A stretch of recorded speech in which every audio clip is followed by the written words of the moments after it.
करेंगे अपना topic languages of computer. ठीक है, कंप्यूटर की लैंग्वेज के बारे में करेंगे। कंप्यूटर को कौन सी भाषा समझ में आती है? ठीक है, तो बेसिकली हमारे पास तीन तरह की लैंग्वेज है। ये सब सभी ने सुनी होती हैं, सभी को पता तो होता ही है, लेकिन जब ये एमसीक्यू की फॉर्म में आता है ना, तो बहुत छोटे छोटे डिफरेंस होते हैं जो हमें पता नहीं लग पाते। ठीक है, तो हमें वही समझना है कि वो छोटे छोटे डिफरेंस कैसे पता चलता है, और वो तभी समझ आता है जब आपको डीप अंडरस्टैंडिंग होती है नॉलेज की। ठीक है, या सब्जेक्ट की। तो इसमें जो तीन लैंग्वेज हमारे पास हैं, क्या क्या होती हैं? एक तो मशीन लैंग्वेज है, ठीक है, कंप्यूटर की भाषा में। दूसरी होती है असेंबली लैंग्वेज, दूसरी हमारे पास है असेंबली लैंग्वेज। और तीसरी हमारे पास होती है high level language, high level language. अब तीनों में कुछ तो फर्क होगा, तभी तो नाम अलग अलग है। अब तीनों में डिफरेंस क्या है, ध्यान से देखेंगे। तो सबसे पहले मशीन लैंग्वेज है, computer understand only machine language. It is binary, या तो 0 and 1, ये समझ लो, 0 and 1। जो सिर्फ 0 और 1 से बनती है वो क्या होती है? मशीन लैंग्वेज होती है। ठीक है, computer can understand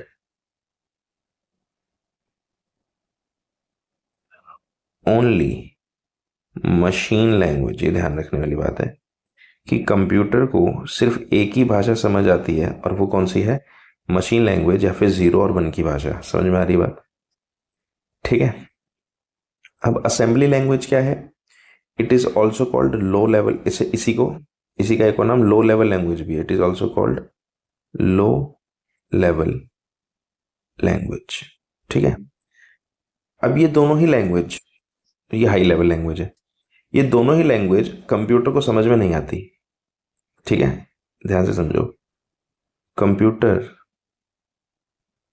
can not understand this assembly language, और ना ही कंप्यूटर को हाई लेवल समझ आता। Computer can not understand this language as well. तो हम ये बना क्यों रहे हैं? जब कंप्यूटर को समझ ही नहीं आ रही बात, तो हम क्यों बनाते हैं? क्योंकि हमको समझ आती है। ठीक है, दोनों ही इजी फॉर ह्यूमंस है, हमको ये बात समझ आ जाती है, दोनों ही। अब इन दोनों में क्या डिफरेंस है ये आगे करेंगे, लेकिन अभी ओवरऑल ओवरव्यू देखते हैं। अब क्योंकि ये दोनों कंप्यूटर को समझ नहीं आती, क्यों? करना तो हमें कंप्यूटर से ही काम है, इसीलिए इसीलिए होता क्या है, जो असेंबली लैंग्वेज होती है, असेंबली लैंग्वेज को पहले हम कन्वर्ट करते हैं। It is converted to machine language. पहले हम इसे क्या करते हैं? मशीन लैंग्वेज में कन्वर्ट करते हैं। सिमिलरली जो ये हाई लेवल लैंग्वेज है, इसको भी हम क्या करते हैं? कन्वर्ट करते हैं, कन्वर्ट टू मशीन लैंग्वेज। ये भी मशीन लैंग्वेज में कन्वर्ट होती है, और तब जाके ये दोनों कंप्यूटर को समझ में आती है। Computer can understand. अब कंप्यूटर समझ जाएगा भाई तुम क्या कहना चाहते हो। ठीक है, अब होता क्या है, क्योंकि इसको हमें मशीन को कन्वर्ट, देखो होगा क्या ना, जो बात कंप्यूटर को समझ आ रही है, कुछ ऐसा होता है। देखो जैसा एग्जांपल समझो, एक ये बंदा है इंडियन, ठीक है, और एक ये बंदा है चाइनीज। कुछ ऐसा ही है, हमारा ये यूजर है और ये मेरा कंप्यूटर है। ये बात समझो। अब होता क्या है, ये इंडियन चाइनीज को बोल रहा है, इसे पल्ले ही नहीं पड़ रहा इसकी ये बात। तो हमने क्या करा, बीच में एक मीडिएटर लगा दिया, जो जिसको इंडियन भी आती है और चाइनीज भी आती है ना। तो होगा क्या, अब क्या होगा कि ये जो इंडियन है, ये डायरेक्ट चाइनीज को ना बोल के ये इस बीच वाले बंदे को बोलेगा, ट्रांसलेटर को, और ये उसको भाषा को बदल के चाइनीज को बोलेगा कि भाई ये क्या कहना चाहता है। फिर चाइनीज बंदा इसको बताएगा कि भाई मैं ये कहना चाहता हूँ, फिर ये उसको कन्वर्ट करके इंडियन को हिंदी में बताएगा या इंग्लिश में बताएगा, फिर मैं इसको ये कहना चाहता हूँ। समझ में आ गई बात? तो इसको ट्रांसलेटर बोलते हैं जनरली। तो वही काम यहाँ पे होता है कि यूजर जब डायरेक्ट कंप्यूटर से बात करता है, इसके पल्ले पढ़ नहीं रही, क्योंकि इसको अलग भाषा आती है, इसको अलग भाषा आती है। तो हमने क्या किया, यूजर को दो भाषा आती है, कौन कौन सी, एक हाई लो लेवल और एक हाई लेवल। तो मैंने इन दोनों के लिए क्या करा है, ट्रांसलेटर लगाया बीच में, ताकि ये इसको बदल के यहाँ तक बात को पहुंचा सके हमारी। ठीक है, तो ट्रांसलेटर क्या होता है, जो बातों को बदल दे। क्लियर है? अब इसकी डिटेल में आएंगे, ध्यान से समझेंगे। ठीक है, तो सबसे पहले तो देखो ट्रांसलेटर क्या होता है। ट्रांसलेटर क्या होता है? ट्रांसलेटर क्या करेगा, it converts given code to machine code और binary code. It converts given code, code मतलब जो भी काम हम लिखते हैं, जैसे हमने टाइपिंग करी, भाई हमने एक्स दबाया कीबोर्ड पे, सपोज करो मैंने क्या दबाया, एक्स दबाया, लेकिन वो कंप्यूटर को एक्स नहीं समझ आता, वो उसको 1 2 बना देता है तुरंत, तो उसको बोलते हैं ट्रांसलेटर। ठीक है, तो it converts given code to machine code, to machine code, इसको मशीन कोड या मशीन लैंग्वेज में कन्वर्ट कर देता है, इसे क्या बोलते हैं, ट्रांसलेटर। अब ट्रांसलेटर हमारे पास 2 3 तरह का है। ट्रांसलेटर कितने तरह का है हमारे पास, 3 तरह का। ठीक है, एक तो है असेंबलर, या इससे मैं समझो, ट्रांसलेटर समझो, है ना, यहाँ से ना कंफ्यूजन होती है, क्योंकि अब देखो क्लियर क्लियर नहीं हो पाएगा आपको। आप इसको वापस टेबल पे आते हैं। अब देखो हमारे पास 3 तरह की लैंग्वेज थी। ठीक है, वापस टेबल पे आते हैं हम। 3 तरह की लैंग्वेज थी। एक थी बाइनरी लैंग्वेज, बाइनरी लैंग्वेज कह लो इसको, या फिर मशीन लैंग्वेज, हमने वहां पे मशीन लैंग्वेज लिखा था, एक ही नाम है। ठीक है, मशीन लैंग्वेज। ठीक है, तो डायरेक्ट कंप्यूटर को समझ आती है, इससे में कोई रोल ही नहीं है ट्रांसलेटर का। दो थी, एक लो लेवल लैंग्वेज, एक लो लेवल लैंग्वेज है जिसको हमने असेंबली लैंग्वेज भी बोला था, इसी का नाम क्या है, असेंबली लैंग्वेज। ठीक है, और एक हाई लेवल लैंग्वेज थी, हाई लेवल लैंग्वेज, जिसको हमने हाई लेवल लैंग्वेज का एक नाम था ना। अब हुआ क्या, ये जो हाई लेवल लैंग्वेज है, इसको भी ये बनाना है और इसको भी ये बनाना है ना, तभी तो वो बात कंप्यूटर को समझ आएगी। अब इन दोनों को बनाने के लिए हमने क्या किया, हाई लेवल लैंग्वेज को कौन कन्वर्ट करता है, असेंबलर। कौन करता है, असेंबलर। इसको हम असेंबलर देंगे, तब ये असेंबलर इसको क्या बना देगा, मशीन लैंग्वेज बना देगा, मशीन लैंग्वेज। ठीक है, जबकि हाई लेवल लैंग्वेज को मशीन लैंग्वेज बनाने के लिए हमको क्या देना पड़ता है, इंटरप्रेटर और कंपाइलर। इसका नाम क्या है, इंटरप्रेटर या फिर कंपाइलर। ये दो अलग अलग चीजें हैं, ये सेम चीज नहीं है, ऑब्लिक या एंड डाल देते हैं, एंड कंपाइलर। तो ये एक चीज के दो नाम नहीं है, दोनों में फर्क है। तो इंटरप्रेटर और कंपाइलर डालने से क्या हो जाता है, ये मशीन लैंग्वेज बन जाती है, मशीन लैंग्वेज, मशीन कह लो या बाइनरी कह लो। ठीक है, अब एक चीज समझने वाली बात है कि जो असेंबलर, इंटरप्रेटर और कंपाइलर है, ये तीनों ही क्या हो गए, ट्रांसलेटर। क्या हो गए, ट्रांसलेटर, क्योंकि इन्होंने क्या करा, बात को एक एक बंदे से दूसरे तक पहुंचाने का काम किया, ट्रांसलेट करने का। ठीक है, अब असेंबलर क्लियर है, यानी असेंबलर क्या करता है, लो लेवल लैंग्वेज को मशीन लैंग्वेज में कन्वर्ट कर देता है। और इंटरप्रेटर और कंपाइलर दोनों ही ट्रांसलेटर है, लेकिन ये हाई लेवल को मशीन में कन्वर्ट करता है। इन दोनों में क्या डिफरेंस है, असेंबलर भी ट्रांसलेटर है और ये भी ट्रांसलेटर है, लेकिन इन दोनों में क्या डिफरेंस है, डिफरेंस ये है कि एक हाई लेवल को कन्वर्ट करता है और एक लो लेवल को कन्वर्ट करता है। ठीक है, अब आओ इंटरप्रेटर और कंपाइलर, भाई ये दोनों का काम तो सेम ही है, ये भी हाई लेवल को ही कन्वर्ट करते हैं और दोनों ही ट्रांसलेटर है, लेकिन दोनों में फर्क क्या है, ये ध्यान समझेंगे ध्यान से, कि जो इंटरप्रेटर होता है, ठीक है, it covers line by line, ये क्या करता है, लाइन बाय लाइन कोड को कन्वर्ट करता है, कोड कन्वर्ट, ये कोड को कैसे कन्वर्ट करता है, लाइन बाय लाइन। जबकि जो कंपाइलर है, कंपाइलर क्या करता है, एंटायर प्रोग्राम को एक ही बार में कर देता है। ठीक है, क्या करता है, it converts entire program at one time. अच्छा, प्रोग्राम वगैरह क्या अभी भी देखेंगे, क्योंकि होता क्या है ना, जिसको मतलब जिनको डाउट होता है उनको बेसिक क्लियर नहीं हो पाते, या जैसे प्रोग्राम वर्ड आ गया, क्यों आ गया, अभी ये भी करेंगे कि प्रोग्राम क्या होता है। ठीक है, हालांकि इसमें और भी चीजें हैं करने वाली, लेकिन हमारे पेपर के लेवल के लिए इतना हमारे लिए बहुत है। ठीक है, ओके। अब इसके अलावा कुछ इंपॉर्टेंट टर्म्स जो हम यहाँ पे यूज करते हैं लैंग्वेज के टर्म्स में, ठीक है, वो हम करते हैं। जैसे कि एक है इंस्ट्रक्शंस, एक वर्ड है इंस्ट्रक्शंस, ठीक है। इसके अलावा इंस्ट्रक्शंस के अलावा एक वर्ड है प्रोग्राम। हालांकि हमने पहले भी करा हुआ है लेकिन अभी स्पेसिफिक टॉपिक में आ रहा है ना। फिर है एल्गोरिदम।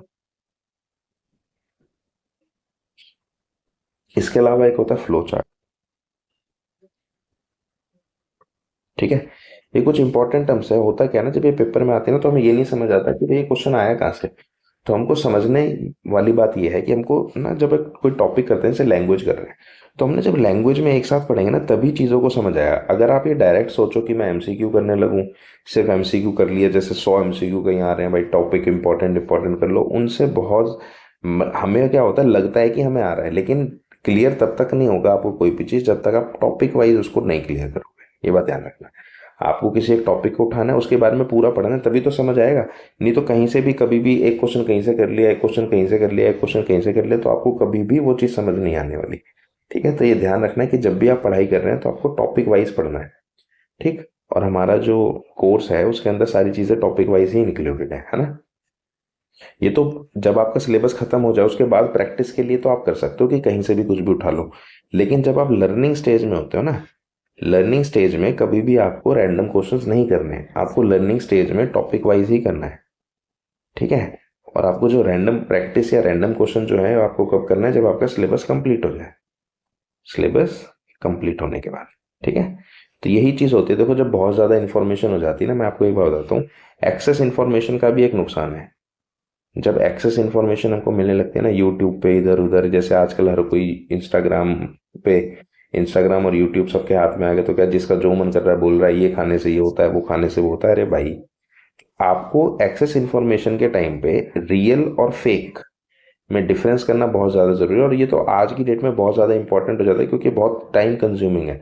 हमारे पास टाइम लिमिटेड है, और हमें पता लगता है थोड़े दिन बाद हम किसी चीज़ को कर रहे होते हैं और पता चलता है तो सारा टाइम खराब हो गया हमारा बिना बात के। तो टाइम बचाना बहुत ज़रूरी है आप लोगों को, ठीक है। इसीलिए टॉपिक वाइज किसी भी चीज़ को करेंगे और प्रैक्टिस हमेशा लास्ट में करेंगे, ठीक है। तो इंस्ट्रक्शंस है, प्रोग्राम है, एल्गोरिदम है और फ्लो चार्ट है। इन सब के बारे में हम डिटेल में एक एक वर्ड करेंगे। इसके अलावा और भी चीज़ें हैं, जैसे बग है, टेस्टिंग है, डीबगिंग है। बग, टेस्टिंग, डीबगिंग, ठीक है। तो ये सारे एग्जीक्यूशन भी है, लेकिन ठीक है लिख लेते हैं, चलो एग्जीक्यूटिंग, ये तो समझ आ ही जाता है ऐसे।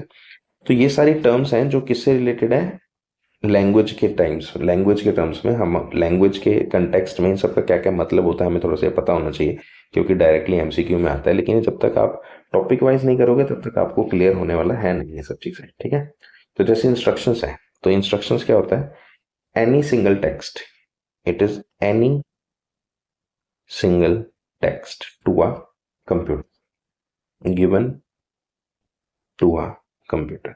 आपने किसी भी कंप्यूटर को कोई भी सिंगल टेक्स्ट दे दिया, जैसे कि मानो एग्जाम्पल इसका क्या हो गया, 0,1। आपने 0 लिख दिया, 1 लिख दिया, तो क्या हो गया, इंस्ट्रक्शन हो गया, ठीक है। फिर प्रोग्राम क्या होता है, it is a set of instructions.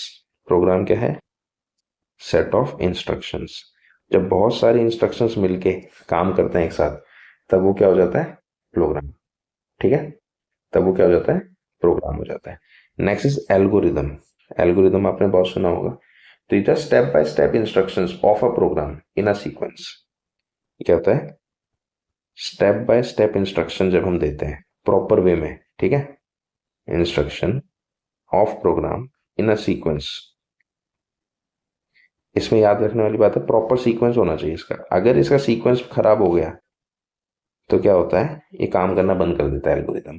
Sequence का मतलब जैसे हम मैथ्स के क्वेश्चन नहीं सॉल्व करते, पहले एक का स्टेप होगा, फिर दूसरा स्टेप होगा, फिर तीसरा स्टेप होगा, वैसे ही यहाँ पे प्रोग्राम और इंस्ट्रक्शंस में ही होता है।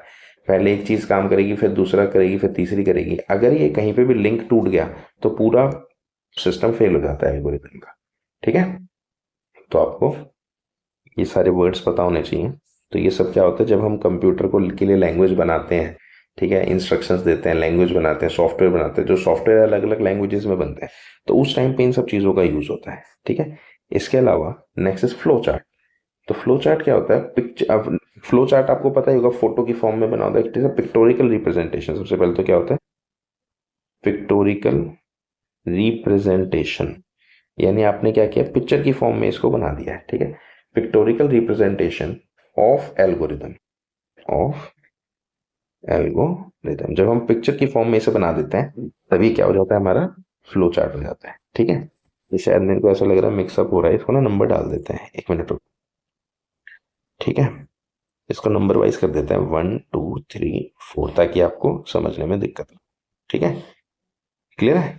तो 1 2 3 4 क्या कहती है। इसके अलावा यहाँ पे भी नंबर डाल देते हैं इसके, 5 6 7 5 6 7 8। होता है क्या ना, जब एमसीक्यू में हम करते हैं या ऐसे अगर आप रैंडमली करोगे तो उसका फायदा नहीं होता, आपको लगता है कि हमने कर लिया, लेकिन एक्चुअल में सीखते आप तभी हो जब आप टॉपिक वाइज पढ़ोगे चीज़ों को। ठीक, यही डिफरेंस होता है क्लियर करने में और ना क्लियर करने में। उसको लगता है कि मैं कर रहा हूँ लेकिन वो होता नहीं है सही। ठीक है, बग लिख दिया, बग था ये ना, बग। 5 6 7। अब बग क्या होता है? It is a error in the program. Bug क्या है? यहाँ पे जगह थोड़ी सी कम रखी है तो दोबारा लिख लेते हैं इनको, 5 6 7 8 को। ठीक है, यहाँ पे दोबारा लिख लेते हैं, स्पेस कम था ऊपर थोड़ा सा। जैसे bug, it is a error in the program, error in program. यानी जब भी हम कोई काम कर रहे हैं और उसमें कहीं एक गड़बड़ हो जाए, जैसे मैथ्स में जैसे हम क्वेश्चन सॉल्व करते हैं ना, कुछ ऐसा ही होता है। मैथ्स में क्वेश्चन करा और एक प्लस की जगह माइनस हुआ तो आगे पूरा कैलकुलेशन खराब है, तो हम क्या करते हैं, चेक करते हैं कि कहाँ गड़बड़ है। तो जहाँ पे गड़बड़ होती है वो उसको ठीक करते हैं, माइनस का प्लस करते हैं, तो वही ऐसी बग होता है, ऐसी सॉफ्टवेयर में भी होता है। तो उसको क्या बोलते हैं, बग या फिर ग्लिच। इसी का एक और नाम क्या है, ग्लिच भी इसी को बोलते हैं। तो बग या ग्लिच क्या होता है, प्रोग्राम के अंदर जब कोई गड़बड़ हो जाए तो हमें ढूंढना होता है कि वो गड़बड़ कहाँ है, नहीं, क्योंकि उसकी वजह से हमारा पूरा प्रोग्राम रुक जाता है काम करना। तो उसको बोलते हैं बग। ठीक है, नेक्स्ट इज टेस्टिंग। टेस्टिंग नाम से ही पता चल रहा है, टेस्ट कर रहे हैं हम। क्या टेस्ट कर रहे हैं? Finding the errors in the software, finding errors in software. ये भी कुछ ऐसे ही होता है जैसे हम मैथ्स के क्वेश्चन सॉल्व करते हैं और हमारा आंसर ठीक नहीं आया, तब हम देखते हैं ना कि कहाँ गड़बड़ है। वही टेस्टिंग होता है कि भाई सॉफ्टवेयर ने काम नहीं किया, क्या हुआ भाई, कहाँ पे गड़बड़ हो गई। ठीक है, इसकी इंस्ट्रक्शंस में कुछ गड़बड़ हो गई होगी, कहीं पे कॉमा की जगह फुल स्टॉप लग गया या कुछ, मतलब वर्ड्स वगैरह चेंज हो गए हैं, इंस्ट्रक्शंस चेंज हो गई, तो वो। Next is debugging. तो डीबगिंग क्या होता है? It is the process of correcting the errors in the software. जब हम उसे ठीक करते हैं, process of correcting the errors, जो गलतियां हमसे हुई हैं उसको ढूंढना टेस्टिंग, और डीबगिंग उसको ठीक करना, the process of correcting the errors in the software. जब हम सॉफ्टवेयर के अंदर एरर्स को ठीक करते हैं तब हम उसे क्या बोलते हैं, डीबगिंग। ठीक है, इसके अलावा एग्जीक्यूटिंग। एग्जीक्यूटिंग का मतलब वही होता है जब आपने सॉफ्टवेयर को कमांड दे दी और वो चलने लगा। ठीक है, it is process of carrying out the commands, process of carrying out commands.